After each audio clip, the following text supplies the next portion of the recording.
Hey guys, in this video, I will show you how to install a Shopify theme from Themeforest. First, go ahead and log into your Shopify account. Now, once inside the dashboard, go to the left panel and click on Online Store.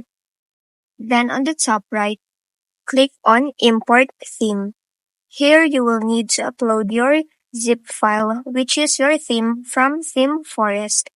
If you don't have one yet, go to another window and search for Themeforest. Then scroll down and click on Shopify Themes and Templates.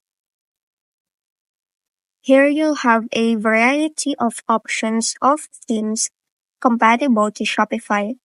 Just purchase one to your liking. Once you have that, go back to Shopify and click Upload Zip File.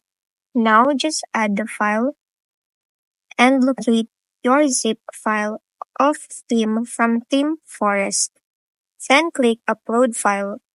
Once done, you can see now that it is installing in your theme library on Shopify.